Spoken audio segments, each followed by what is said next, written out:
Hello મિત્રો, જય શ્રી કૃષ્ણ. હવે આપણે આજે ધોરણ 9માં પાઠ 20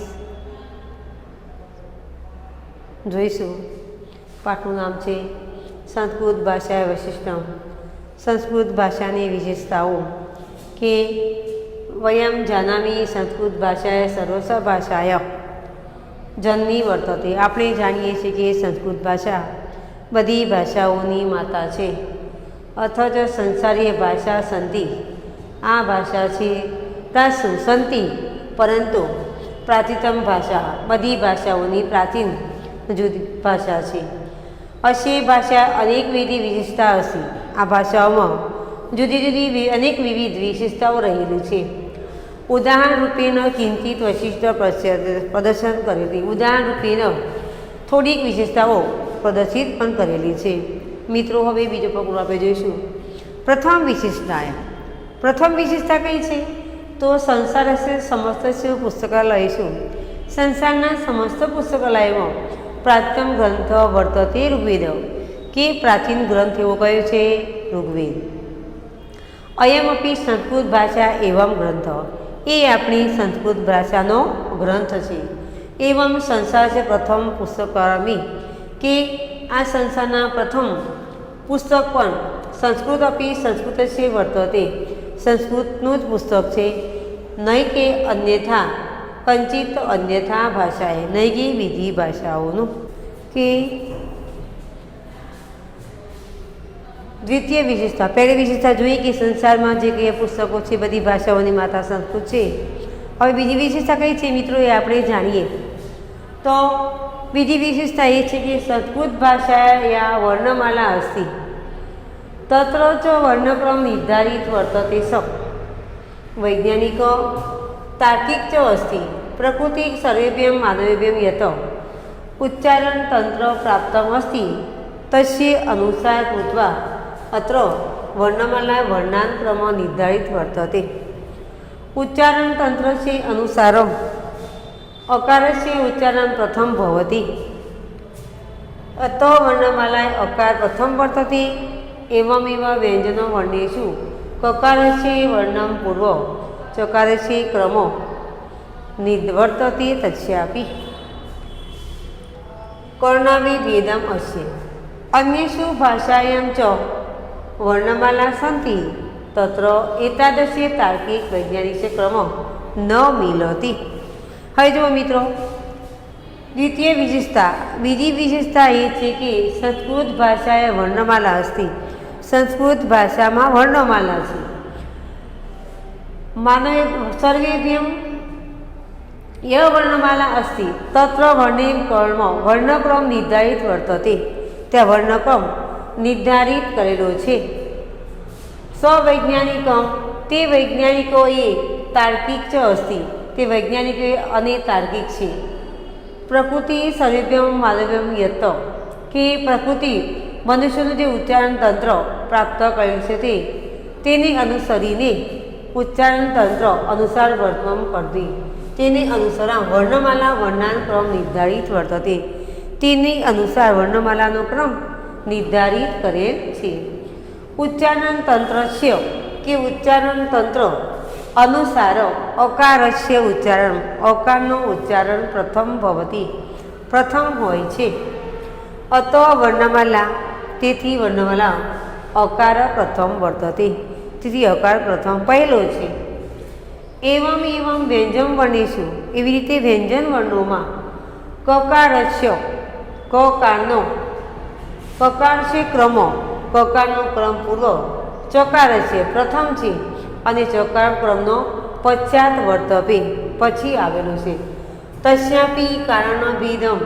કે તેનું કારણ એ છે કે અન્ય ભાષાઓમાં. અન્ય શું ભાષા શું? અન્ય ભાષાઓમાં યા વર્ણમાલા સંતિ. કે આ વર્ણમાલા છે. તત્ર એતાદૃશ્ય તાર્કિક વૈજ્ઞાનિક ક્રમ ન મિલિત. તો વૈજ્ઞાનિક અને તાર્કિક ક્રમ આ મળતો નથી. કે સંસ્કૃત ભાષા એ જૂની ભાષા છે, પ્રાચીનતમ જૂની ભાષા છે અને બધાની ભાષાઓની જનની માતા છે.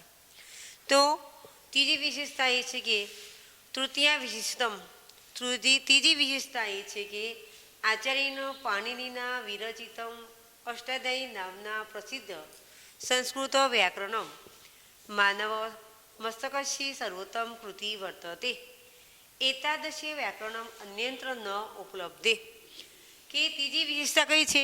તો ત્રીજી વિશેષતા એ છે કે આચાર્યના પાણિની કે આચાર્ય પાણિની દ્વારા રચિતા વિરચિત અષ્ટાધ્યાયી નામથી પ્રસિદ્ધ સંસ્કૃત ભાષાએ પ્રસિદ્ધ એવું સંસ્કૃત વ્યાકરણ માનવ મગજની સર્વોત્તમ રચના છે. માનવ મસ્તિષ્કસ્ય સર્વોત્તમ કૃતિ વર્તતે માનવ મગજની સર્વોત્તમ કૃતિ છે. એતાદશે વ્યાકરણ અન્યત્ર ન ઉપલબ્ધે. આ વ્યાકરણ બીજે કે પ્રાપ્ત થતું નથી. પહેલી વિશેષતા બીજી જોઈ, હવે ત્રીજી. હવે આવે છે નંબર 4. ચોથી વિશેષતા કઈ છે મિત્રો? તો સંસ્કૃત ભાષાની ચોથી વિશેષતા એ છે કે ચતુર્થ વિશિષ્ટમ સંસ્કૃત ભાષાયા મહાભારતસ્ય સંસ્કૃત ભાષાયા મહાભારત નામના પ્રસિદ્ધ એક ગ્રંથ વર્તતે. કે ચોથી વિશે સંસ્કૃત ભાષામાં મહાભારત નામનો એક ગ્રંથ છે, પ્રસિદ્ધ એવો ગ્રંથ છે. લક્ષ શ્લોક પરિમિત, તે 1,00,000 શ્લોકોનો છે. કેટલા શ્લોકોનો છે? 1,00,000 શ્લોકો. શ્લોક એટલે લક્ષ શ્લોકમ પરિમિત, 1,00,000 શ્લોકોનો છે. એતાદશે વિશાલ કાય, આવો વિશાળ ગ્રંથ નિલિખિત સંસારે નાસ્તિ, સંસારમાં ક્યાંય પણ નથી. ઇદમપી સંસ્કૃત હસ્ય, તેથી સંસ્કૃતની અપરમ વિશેષતાઓ. આ સંસ્કૃતની બીજી વિશેષતા છે કે સંસ્કૃત ભાષાનું મહત્ત્વ. કે સંસ્કૃતમાં ઘણી બધી લિપિ છે. બંગાળી લિપિ, ઘણી ભાષા, ગ્રંથ લિપિ, પછી શારદા લિપિ, બંગાળી લિપિ, નંદિની નાગરિક લિપિ. તો એમાં રામાયણ, ભાગવત, મહાભારત એ બધા ગ્રંથો અહીંયા કે રચવામાં આવ્યા હતા. તો સંસ્કૃત ભાષા બધાની ભાષા છે. કે વેદો, પુરાણો એ બધું અહીંયા સંસ્કૃત ભાષામાં પ્રચલિત છે. તો સંસ્કૃત ભાષા એ સૌથી જૂનામાં જૂની ભાષા છે. કે જ્યારે કોઈ પણ કાર્યમાં આપણે જુદી જુદી વિશેષતાઓ જોઈ કે કોઈ પણ માંગલિક પ્રસંગ હોય ત્યારે આપણે સંસ્કૃત ભાષામાં શ્લોકની શરૂઆત કરીએ છીએ. કે મંગલ કાર્ય, લગ્ન હોય, લગ્ન પ્રસંગ હોય કે મકાનનું વાસ્તુ હોય, કોઈ પણ પ્રસંગ હોય તો પહેલાં સંસ્કૃત શ્લોકથી શરૂઆત થાય છે. આપણે લગ્ન પ્રસંગમાં પણ બહુ શ્લોકો ગાઈએ છીએ. અત્યારે સમય એવો છે, કોરોનાના હિસાબે નહીં હોય પણ તમે બધે સાંભળ્યું હશે. તો બ્રાહ્મણો બી ગાતા હોય છે.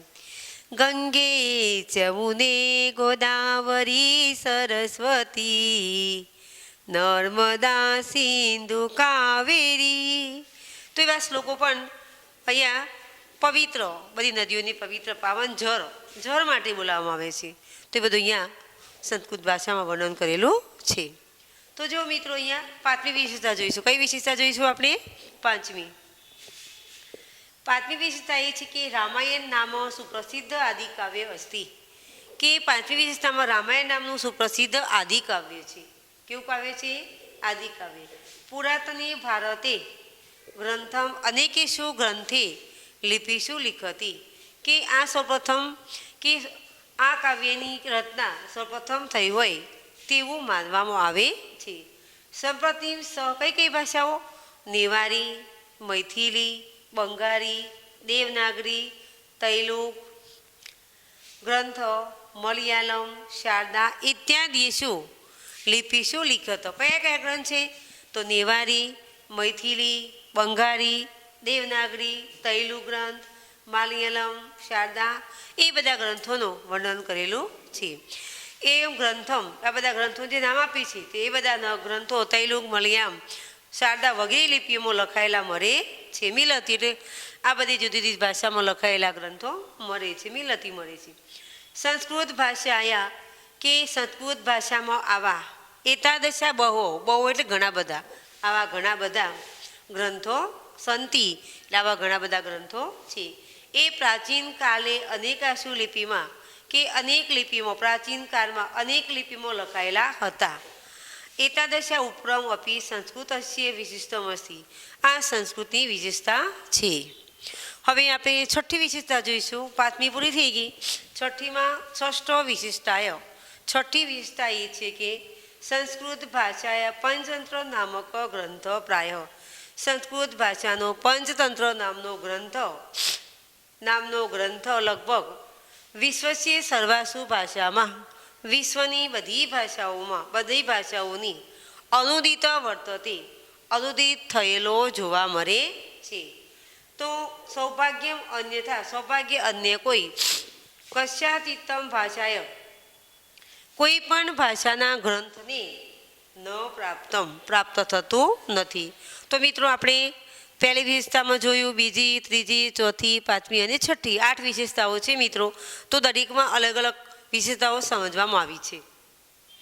તો આમાં પણ આપણે જોયું કે અનેક લિપિમાં ગ્રંથો લખાયેલા છે. બંગાળી, નૈવી, તૈલુગ, મલથુ, મલયાલમ, શારદા વગેરે ભાષાઓમાં વગેરે લિપિઓમાં કઈ લિપિમાં તો વગેરે લિપિઓમાં આ લખાયેલા છે. હવે મિત્રો આપણે 7મી અને 8મી વિશેષતા જોઈશું. તો 7મી વિશેષતામાં એવું છે કે વર્ણનો વિષય આપે છે. ક વર્ણ, પ વર્ણ, ફ વર્ણ, બ વર્ણ જે કંઈ આપ્યા છે સ્વરની વ્યંજન એના વિશે વાત કરવામાં આવી છે. તો 7મી વિશેષતા સંસ્કૃત સાહિત્ય દશકુમાર ચરિતમ નામના પ્રસિદ્ધ ચરિત નામના પ્રસિદ્ધ કથા પુસ્તકમ વર્તતે તસ્ય સપ્તમે ઉચ્છ્વાસે એકમ પાત્રમ ચ વર્ણમ પ્રયોગરહિત વાક્યાની વદતિ વર્ણમાલાએ અનુકાન વર્ણાન વિહાય સંવાદકરણમ સંસ્કૃતિ એવં સંભિતમ જ્ઞાન્યત્ર. તો મિત્રો એવો અર્થ થશે કે 7મી વિશેષતા કઈ છે તો સંસ્કૃત સાહિત્યમાં દશકુમાર ચરિત નામથી પ્રસિદ્ધ આ કથા વસ્તુ છે. તસ્ય સપ્તમે તેના 7મા ઉચ્છ્વાસમાં એક પાત્ર પ વર્ગ, એક પાત્ર કયો વર્ગ છે પ વર્ણ, એ વર્ગથી પોતાનું પ્રયોગરહિતમ કે એ પ વર્ગથી ઉચ્છ્વાસ એકમાત્ર પ વર્ગ રહિત પ ફ બ ભ મ એ બધા અક્ષરો આવી જાય વાક્યોની વદતિ વર્ણના પ્રયોગ રહિત વર્ણમાલાએ અનુકરાની કે વર્ણમાલાના અમુક વાક્યોને વિહાય છોડીને સંવાદકરણમ એટલે સંવાદીકરણ કરવું એવં સંભવિત જ્ઞાનતમ સંસ્કૃતમ એ સંસ્કૃતમાં કે તે સંભવિત છે ન કોઈ બીજી ભાષામાં નહીં કે કોઈ અન્ય ભાષામાં. હવે છે મિત્રો નીચેનો ફકરો 8મી વિશેષતા કઈ છે તો 8મી વિશેષતા એ છે કે 8મી વિશેષતામાં એકસ્ય વર્ણસ્ય પ્રયોગેણ કાવ્યકરણમ સંસ્કૃતે એવં સંભવિત કે 8મી વિશેષતા એક જ વર્ણના પ્રયોગથી કાવ્ય રચના સંસ્કૃતમાં સંભવિત છે. એવં મહાકવિના માગેનો વિરચિત કે મહાકવિ માગ દ્વારા વિરચિત એવા શિશુપાલવધ કોણ છે તો શિશુપાલવધ મહાકાવ્યમ દકારસ્ય દકારથી હકારસ્ય હકારથી નકારસ્ય નકારથી એકમાત્રસ્ય વર્ણસ્ય એક વર્ણના પ્રયોગથી નિર્મારિત પદ્યાની અસ્ય કે નિર્મિત પદ્યો આનું પ્રમાણ છે. અસ્ય પ્રમાણી સંતિ આનું પ્રમાણ છે. એકમ સંસ્કૃતસ્ય અનેકાની વૈશિષ્ટ્ય સંતિ આ સંસ્કૃતની અનેક વિશેષતાઓ છે. તો મિત્રો અહીંયા આપણે પહેલી, બીજી, ત્રીજી, ચોથી, પાંચમી, છઠ્ઠી અને 7મી અને 8મી આપણે 8 વિશેષતાઓ જોઈ ગયા. તો આ છેલ્લો પાઠ છે એમાં આપણે માગ વેદો જોયા, પછી ગ્રંથો જોયા, સંસ્કૃતની ભાષા કે સંસ્કૃત બધાની માતા છે, જનની છે, તો એ પણ જોયું. પ વર્ગ ક વર્ગ એ બધું જોયું. તો અહીંયા આપણો પાઠ મિત્રો આજે પૂરો થાય છે. તો પહેલા પ્રશ્નમાં છે વિકલ્પો. પાઠના આધારે આપણે શું જોઈશું વિકલ્પો. તો પ્રશ્ન 1માં વિકલ્પોમાં પહેલો વિકલ્પ એવો છે સંસ્કૃત ભાષાયા લક્ષ્ય શ્લોકા પરિમિત ગ્રંથ કહ. તો મિત્રો જવાબ આવશે મહાભારત. બીજો વિકલ્પ છે સંસારસ્ય પ્રાચીનતમ ગ્રંથ ખાલિગ્યા વર્તતે. તો કયો ગ્રંથ આવશે ઋગ્વેદ. બીજામાં જવાબ આવશે મિત્રો ઋગ્વેદ. ત્રીજો છે મુખ્યતઃ ઉચ્ચારણ કાલે કસ્ય સ્વર વર્ણસ્ય ક્રમ કસ્ય વર્ણસ્ય પ્રાદુર્ભાવે પ્રથમ ભવતી. તો અકારસ્ય જવાબ આવશે અકારસ્ય। ત્રીજો છે મિત્રો મુખત ઉચ્ચારણ કે મુખત ઉચ્ચારણ કાલે ફરી જુઓ કશ્ય સ્વર વર્ણસ્ય ક્રમ કશ્ય વર્ણ પ્રાદુર્ભાવ પ્રથમ ભવતી અકારસ્ય જવાબ શું આવશે ત્રીજામાં અકારસ્ય। હવે નંબર 4 સંસ્કૃતસ્ય વર્ણમાલાએ વર્ણના ક્રમ કશ્ય આધારેણ નિર્ધારિત વર્તશે તો ઉચ્ચારણ તંત્રસ્ય જવાબ શું આવશે મિત્રો ઉચ્ચારણ તંત્રસ્ય। પાંચમો છે દશકુમાર ચરિતસ્ય કતમે ઉચ્છ્વાસે પ વર્ગ પ્રયોગ રહિતાની વાક્યાની સંતિ તો સપ્તમે જવાબ આવશે મિત્રો સપ્તમે। પાણિનીના રચિતસ્ય વ્યાકરણસ્ય કિમ નામ તો અષ્ટાધ્યાયી। તો પ્રશ્ન 1ના આપણે વિકલ્પો જોયા। હવે પ્રશ્ન 2માં સવાલ જવાબ છે સંસ્કૃતમાં જવાબ આપો। પહેલો સવાલ છે સંસ્કૃત ભાષાએ ક ગ્રંથ સર્વાસુ ભાષાસુ અનુદિત વર્તતે તો સંસ્કૃત ભાષાયા પંચતંત્ર નામક ગ્રંથ સર્વસ્વ ભાષાસુ અનુદિત।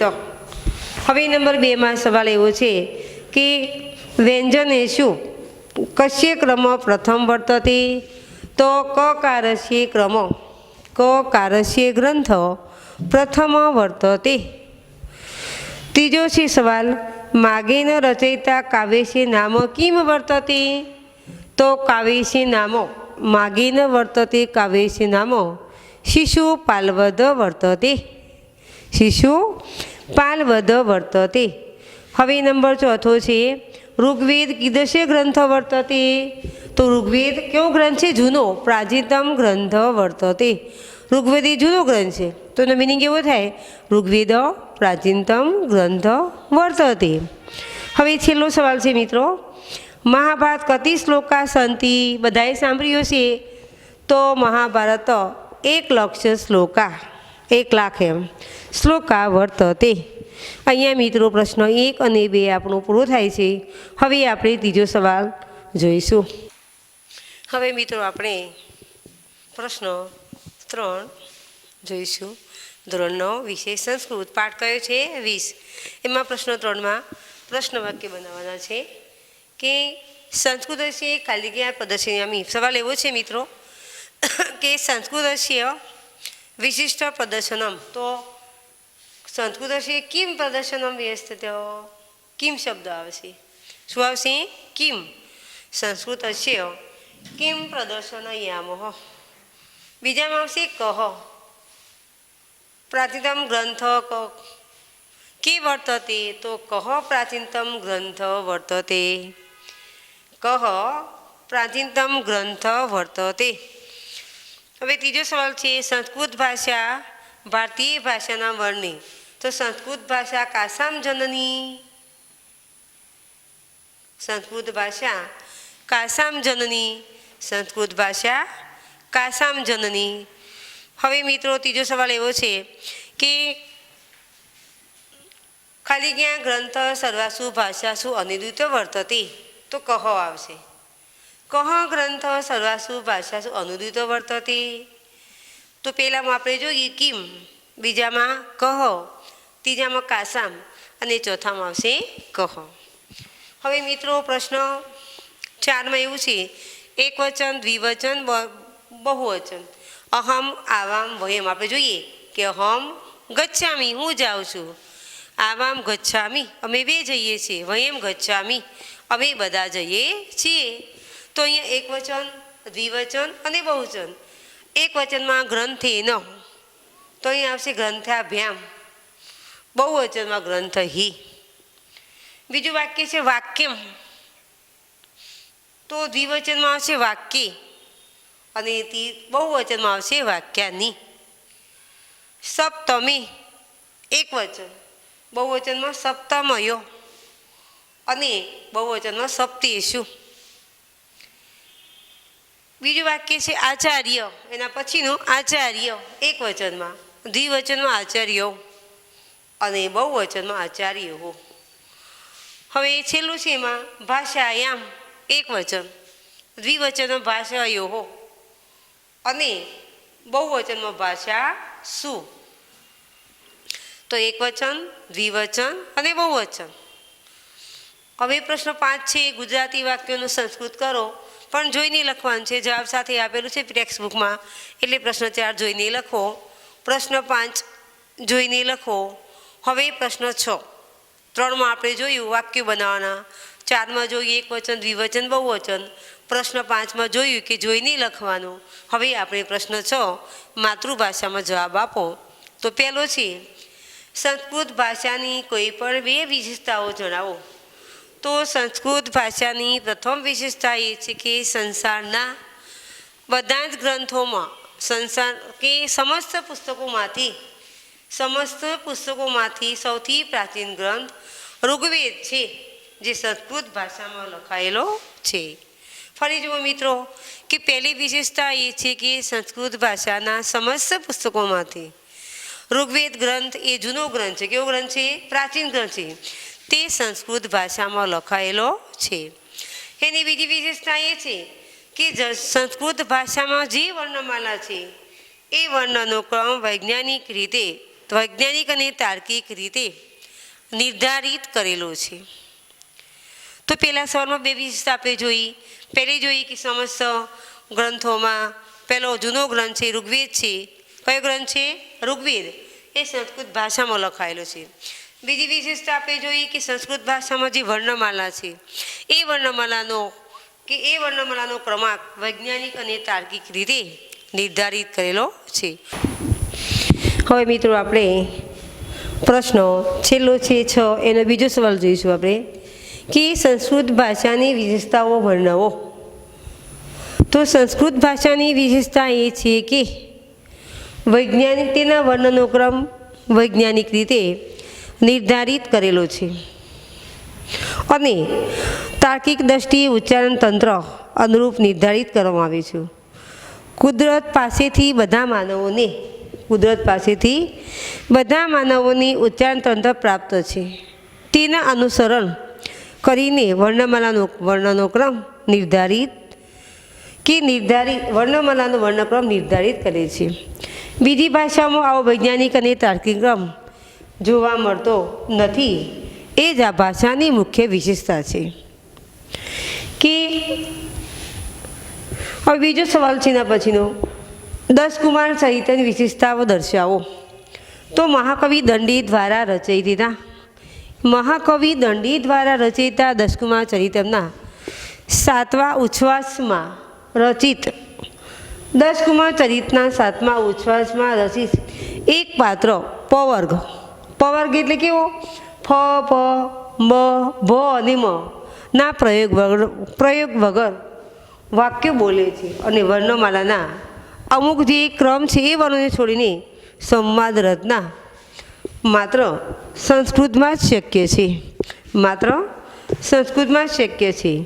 કે ફરી જુઓ કે મહાકવિ દંડી દ્વારા 10 કુમાર ચરિતમના 7મા ઉચ્છ્વાસમાં એક વાક પ, ફ, બ, ભ અને મ ના પ્રયોગ વગર વાક્યો બોલે છે. તો વર્ણમાલાના અમુક વર્ણોને છોડીને આ સંવાદ રચના સંસ્કૃતમાં જ શક્ય છે. તો મિત્રો અહીંયા આપણો પાઠ 20 છે એ પૂરો થઈ ગયો. તો તમારી ભાષાંતર સ્વાધ્યાયમાં જે બોર્ડ પર સવાલ લખાયા બધા એ સવાલના જવાબ તૈયાર કરવાના અને લખવાના રહેશે. જય હિન્દ, જય ભારત, અસ્તુ.